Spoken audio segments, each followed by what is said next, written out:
Hello, look at me go, reviewing another Doctor Who book from way back in 2006. We got a big stack of Doctor Who books here to get through, so today we're going to be taking a look at The Feast of the Drowns. Does that sound spooky? Well, it is. Take some creepy atmosphere, throw in a dash of body horror, mix it all together with just a crap ton of water, and you've got yourself a pretty entertaining Doctor Who horror story. I don't have a musical intro. Now, for the record, I wouldn't actually class this as a horror story, you know, despite the blood and flesh and drowning. Okay, yeah, so it's pretty gross. But it's also a really compelling story, spinning a tale of love, desperation, and tragedy. Written by Stephen Cole and published, you guessed it, back in 2006, The Feast of the Drowned takes place, I reckon, pretty early on in the 10th Doctor's travels with Rose, and I'll discuss that in a bit. Mickey Smith has a substantial role in this adventure, as well as a new character created for the novel, Keisha.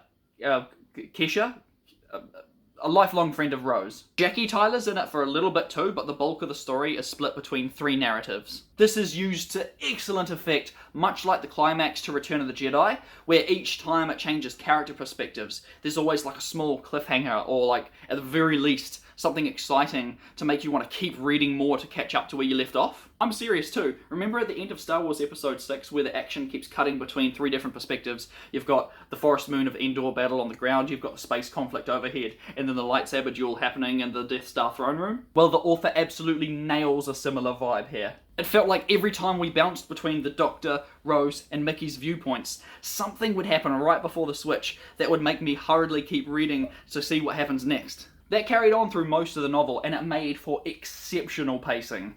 The story itself is a mostly positive mixed bag. To start with, there's another great mystery regarding ghosts of drowned loved ones and secret underground military bunkers. As the story goes on, however, there's more and more scientific terms and complex ideas that get tossed about, and it gets a little bit muddled. Again, the author does go the extra mile to attempt to scientifically explain all these things to keep the reader from getting lost, but personally I chose not to pay attention to too much of the technical jargon and instead focused on getting through to the next chapter, which I think was the better way to go for me. Sure, I didn't quite understand exactly how the day was saved, but in the end, it's Doctor Who. Just chalk it up to sci-fi telepathy and leave it at that. I'm a bit unsure how I feel about the whole day is saved ending as well. I wouldn't go so far as to call it a cop-out, and certainly not a Deus Ex Machina, but it was a bit too happy of an ending. Like, did everyone really need to get saved?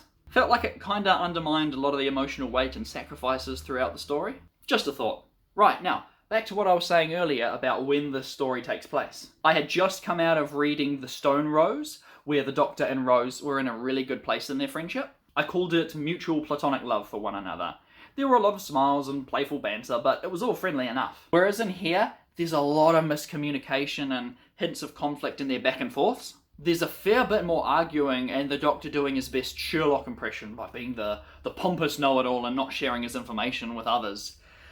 And yet, I could totally see David Tennant's Doctor being like this. Rose as well. Russell T Davies did a fantastic job forming a compelling relationship dynamic between the Doctor and Rose, where they started out not quite on each other's wavelength, quite immature, and then grew to be really close companions.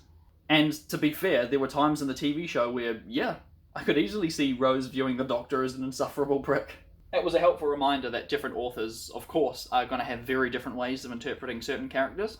That goes the same for writing style as well. I know I've mentioned it before, but I recall reading Winner Takes All in less than 24 hours, and then taking just weeks to get through A Clockwise Man. We'll get there. Here, the author put a great deal more emphasis into the headspaces of side characters, and going more in-depth and describing in vivid detail locations and environments. It went a long way into making us sympathise and relate with these side characters, which apparently was a small gripe some people had with the Stone Rose.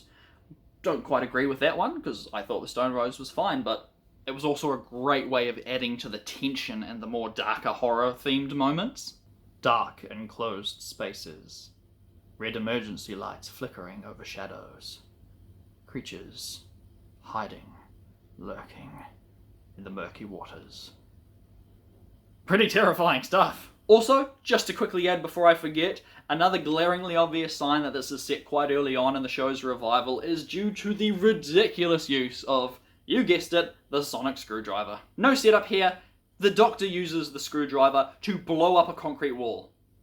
multiple times. Remember that bit in the 50th anniversary special Day of the Doctor where it took 3 incarnations worth of time for the screwdriver to figure out how to unlock a wooden door? Sod that! Kablam! Obviously, I don't hold it against the book. Sure, the show would go on to eventually get criticised for its over-reliance on the sonic screwdriver and psychic paper, and they did make a conscious effort to settle on definitive limitations for the Doctor's gadgets.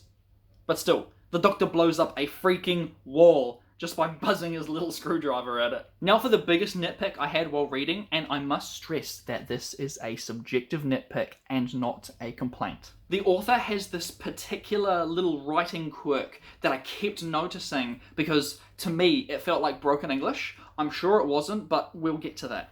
When I was learning how to read and write many decades ago, I was always taught that when listing things, whether they be objects or actions, if there were only 2, then you would connect them with the word and. He kicked and screamed. But if there were more than 2 things to list, then you would separate each thing with a comma, only using the word and to separate the final 2. He kicked, screamed, shouted, and cried. It makes sense, right? At least that's what I know to be proper English. But countless times in this novel, characters perform 2 actions separated by a comma with no and in between. The Doctor winced, ate a potato. And that's it. Heck, now that I think about it, the word then will do. The Doctor winced, then ate a potato. It's really such a small thing, but it would distract and disrupt my flow of reading every single time I noticed it. And what started out as a, that's weird, eventually just drove me absolutely mad. Like, after the 30th time, I was just so annoyed at this one little thing. I'm sure that there's an English literature scholar out there just waiting to educate me on cultural differences and writing styles, or something. But I was constantly having to stop and reread sentences every single time one of these little quirks popped up. But, spinning it back around into a positive, it just goes to show how excited I was to keep reading and find out what happens next. In the end, I was satisfied. Another novel down that I thoroughly enjoyed. I loved getting more insight into the minds of Mickey and Jackie, and the standout side character Vida. I had a friend named Vida growing up. I hope she made it as a successful artist. Anyway, that's it for that video. Tune in next time, we'll be taking a look at the Resurrection Casket. You can find that video up here, or alternatively, if you missed my review of the Stone Rose, that can be found right here. Thank you all for watching, I greatly appreciate it. Hope you enjoyed, and see you next time. There's a van parked in the driveway, with some tradies being very loud. I'm serious. Didn't bother to me.